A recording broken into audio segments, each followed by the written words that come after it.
Oke, kalau misalnya Abang mau bahas itu, saya sebetulnya maunya bahas lebih ke garis besarnya dulu, Bang. Tapi kalau garis besar juga, Anda mendefinisikan garis besar itu nggak bisa sewenang-wenang. Kalau misalnya gini, Bang, kalau penahanan, Abang bilang alasan penahanan sekarang akan dibuat, tadinya kan 3, Bang. Sekarang jadi 9 ya, Bang ya. Ada salah satunya misalnya begini, di pasal 93, Bang, kalau misalnya Abang mau masuk detail, itu memberikan informasi tidak sesuai fakta pada saat pemeriksaan. Itu kemudian teman-teman ahli hukum akan mengatakan ini melanggar asas hak ingkar. Ya silakan aja nanti kita hapus. Tidak bekerja sama dalam pemeriksaan, menghambat proses pemeriksaan. Ini apa maksudnya? Dalam prakteknya itu yang minta penasihat hukum dianggap menghambat proses pemeriksaan. Jadi kalau tadi Abang bilang alasan penahanan yang ada ini akan lebih memproteksi orang supaya tidak sembarang ditahan. Kalau kita baca pasal-pasal dan ayat-ayatnya, ini masih karet kok, Bang. Ya silakan aja. Baru satu di antara berbagai pasal-pasal yang tadi Abang bilang akan bisa menguatkan. Iya bagus. Nah makanya itu kita sampaikan tujuannya begitu. Kalau Anda ada usulkan pasal A, ayat B, ayat sekian huruf A, huruf B, silakan aja. Nanti kita drop. Kok susah? Sama ketika kita kemarin diskusi, ya kan ya, dengan teman-teman gitu loh. Soal apalagi RJ diperjelas, silakan bikin draftnya, kita perjelas. Gitu kan, ini kan belum dibahas gitu loh. Poinnya itu. Nah, tapi dua hal yang beda nih Nana, Anda dengan saya. Ya.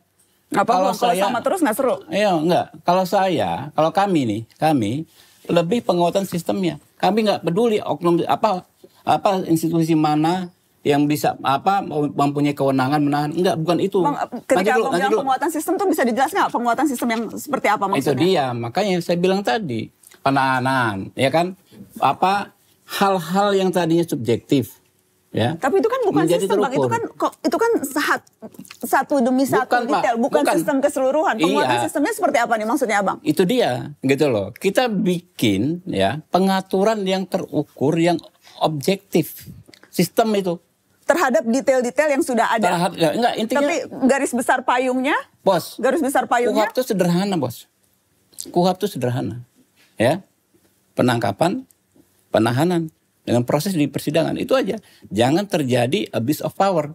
Karena itu powernya harus digawangi dengan pembuatan kriteria-kriteria yang jelas.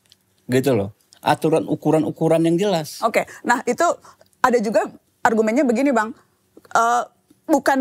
Yang diperlukan bukan detail detail aturan atas supaya ini nggak melanggar, tetapi yaitu supaya tidak saling abuse of power. Yang paling efektif adalah sistem check and balances antar aparat. Itu yang kemudian bisa membuat, karena kalau detail-detailnya ini, Bang, kita kan sudah ada pengalaman betapa banyak detail-detail pasal-pasal yang kemudian pada saat pelaksanaannya, kalau tidak ada mekanisme kontrolnya, kalau tidak ada mekanisme bagaimana memastikan ada follow up dan sebagainya, itu tidak akan terlaksana juga, Bang. Nah, saya bisa definisikan Anda juga basa-basi kalau mau melupakan detail-detail. Saya tidak bilang bukan detail-detail. Ya. Sebelum masuk ke detail-detail, kerangka besarnya dulu nih. Justru, sistemnya dulu nih akan seperti apa? Yang saya bilang sistem, yang Anda bilang bukan sistem gitu loh. Ya. Abang masuknya ke detail-detail, Bang. Enggak, gini Nana ya. Nih, kalau misalnya Bang, di pasal 134 hak tersangka dan terdakwa itu detail. Detail ditulis. Tetapi di sini, Bang, sedetail-detailnya ini tetap saja misalnya tidak ada mekanisme untuk memastikan hak-hak ini bisa terpenuhi. Percuma dong kalau detailnya ada tapi nggak ada mekanisme untuk memastikan terpenuhi. Kita perkuat kok. Gitu loh. Semua pelaksanaan Abang kan pernah jadi advokat, yang bisa ngajuin pra-peradilan kan siapa sih, Bang? Loh, justru itu.